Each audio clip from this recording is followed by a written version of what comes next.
Hello everyone, welcome back to my channel. तो यहाँ पे हम देखेंगे आज द हिंदू के शॉर्ट नोट में हमें क्या क्या पढ़ना है 14 जुलाई के। तो चलिए स्टार्ट करते हैं। हमारा एक आया है हिमाचल प्रदेश से रिलेटेड चंद्रताल की बात यहाँ पे हुई है, तो वो हम देखेंगे इसमें क्या कहा जा रहा है। इसमें कहा जा रहा है चंद्रताल, इसको चंद्र ताल इस तरह भी लिखते हैं और सिंपली इसको मून लेक भी कहा जाता है। तो ये यहाँ से इंपॉर्टेंट है कि अगर आपको ये आए कि मून लेक किसे कहते हैं तो याद रहना चाहिए चंद्र ताल जो है और वो हिमाचल प्रदेश का बैरन बट ब्यूटीफुल लेक है ये। ठीक है, लोकेटेड इसमें बता रहे हैं, देखो located 14,100 feet in Himachal Pradesh in the northern India. तो हिमाचल प्रदेश में ये है। साइंस एंड टेक का हमारा है, एपिडेमिक से रिलेटेड आया है और ये क्या है इसके बारे में देखेंगे। India double burden of 2 debilitating severe epidemic. कौन कौन से हैं वो? टाइप 2 डायबिटीज़ और दूसरा ट्यूबरक्लोसिस। अब यहाँ पे डायबिटीज़ से रिलेटेड देख लो, मेन सिम्टम्स क्या क्या है डायबिटीज़ के।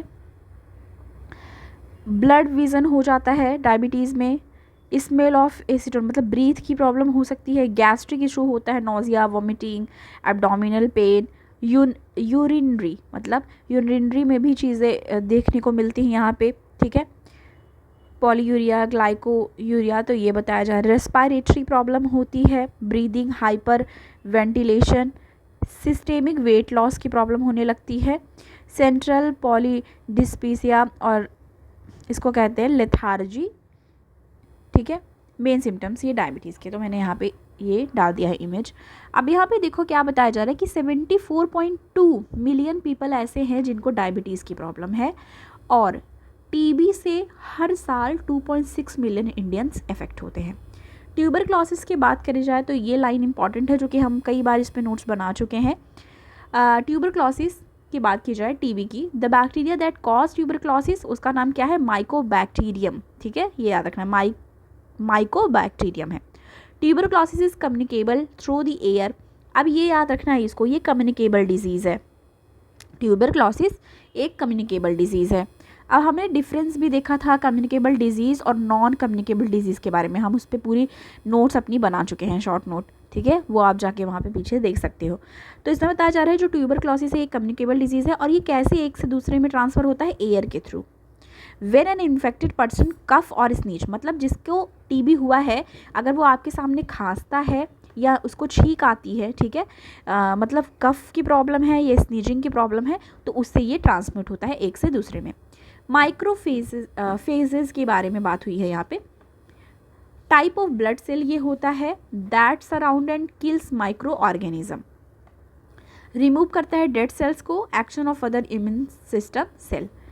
Humoral versus cell mediated immunity, तो ह्यूमरल इम्यूनिटी क्या करता है? ये प्रोड्यूस करता है एंटीजन स्पेसिफिक एंटीबॉडीज़ और ये प्राइमरीली ड्रिवन होता है बी सेल से। ये लाइन याद रखनी है ह्यूमरल की बात की जाए। पर अगर यहाँ पे देखा जाए सेल मेडिएटेड इम्यूनिटी की बात की जाए तो इसमें क्या कहा जा रहा है? Does not depend on antibodies, ये एंटीबॉडीज़ पे डिपेंड नहीं होते। फॉर एडॉप्टिव इम्यून फंक्शन, ये एक एडॉप्टिव इम्यून फंक्शन के लिए होते हैं। Primarily driven by mature T cell release of cytokines and response to an antigen. ये हो गया। डिफरेंस क्या है between humoral and cell mediated immunity में?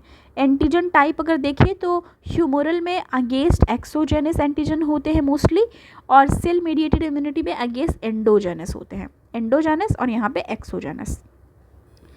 और लिम्फोसाइट इन्वॉल्व होते हैं इसमें, मेनली बी सेल्स होते हैं, ठीक है, TH होते हैं और इसमें टी साइटोटॉक्सिक होते हैं और TH1 होते हैं। ट्रांसफ़र किसके थ्रू होते हैं? ह्यूमरॉइड इम्यूनिटी सीरम के थ्रू और सेल मेडिएटेड इम्यूनिटी सेल्स के थ्रू ट्रांसफ़र होते हैं। तो ये लाइन भी यहाँ पे इम्पॉर्टेंट है। नेक्स्ट हमारा साइंस एंड टेक से रिलेटेड आएंगे इंडो जापानीज़ डेवलप कर रहे हैं ट्रीटमेंट के लिए ड्यूचेन मस्कुलर डायस्ट्रॉफी, DMD डिजीज़ के लिए। DMD जो है ड्यूचेन मस्कुलर डायस्ट्रॉफी के लिए इंडो जापानीज़ के जो वहाँ पे ट्रीटमेंट के लिए दोनों मिलके इंडो और जापानीज़ जो हैं रिसर्चर वो इसको बना रहे हैं।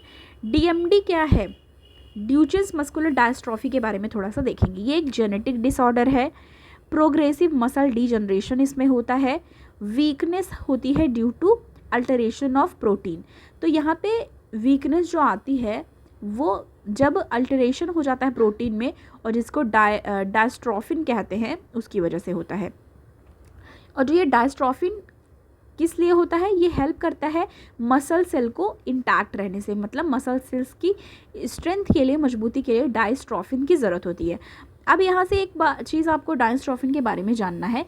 ये एक एंजाइम होता है, ठीक है, ये एक एंजाइम होता है, और ये जो एंजाइम है वो मसल से सिक्रीट होता है, ठीक है, मसल से सिक्रीट होता है एंजाइम, जिसको डायस्ट्रोफिन कहते हैं।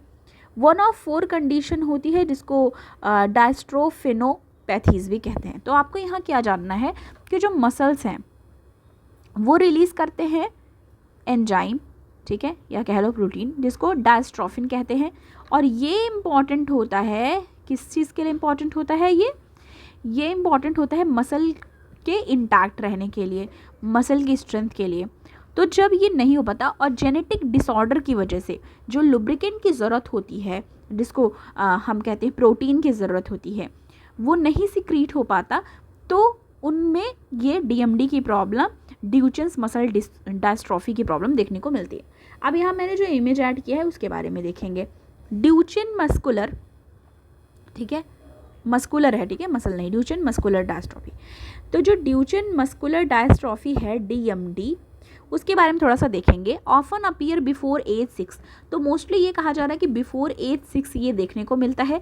कॉमन सिम्टम्स क्या क्या होते हैं बच्चों में, मतलब आप जान लो कि 6 साल से छोटे बच्चे जो होते हैं उनमें मोस्टली ये देखने को मिलता है डिसऑर्डर। इसमें है प्रोग्रेसिव मसल वीकनेस देखा जाता है इसमें। दूसरा सेल्फ मसल्स हाइपरट्रोमी और फटीग, ठीक है। और इसमें टो वॉकिंग होती है, डिफ़िकल्ट लिम्बिंग अप स्टेयर, मतलब स्टेयर पे भी प्रॉब्लम होती है चलने में। फ्रीक्वेंट फॉल, मतलब गिर जाते हैं फ्रीक्वेंटली। और डेवलपमेंट डिलेज़ होती हैं, जो बच्चे हैं उनकी डेवलपमेंट स्लो हो जाती हैं, डिलेज़ होती हैं डेवलपमेंट में। दूसरा ब्रीदिंग प्रॉब्लम उनको हो जाती है, लर्निंग डिफरेंसेस हो जाते हैं, स्पीच और लैंग्वेज डेवलपमेंट सही से नहीं हो पाती। शॉर्ट स्टेचर्स, मतलब हाइट भी उनकी कम होती है, और स्कोलियोसिस भी हो जाता है। तो ये है। अब यहाँ पे देखो एक्स लिंक रिसेसिव इनहेरिटेंस, मतलब ये जो डिसऑर्डर है, जेनेटिक डिसऑर्डर, ये जनरली इसकी कैरियर मदर होती है, मतलब मदर से ये डिजीज़ बच्चे में ट्रांसफ़र होता है। तो इसकी जो रिस्पॉन्सिबल है वो कैरियर है वो मदर होती है, ठीक है। तो ये बताया जा रहा है क्योंकि इस एक्स लिंक्ड होता है, और एक्स जो है वो वुमेन में ही पाया जाता है, तो इसके लिए आपको यहाँ से ये जानना था, ठीक है। तो ये सारी चीज़ें थी थोड़ी जो हमको डिस्कस करनी थी, ओके। तो मिलती हूँ आपको मैं नेक्स्ट वीडियो के साथ। Thanks for watching.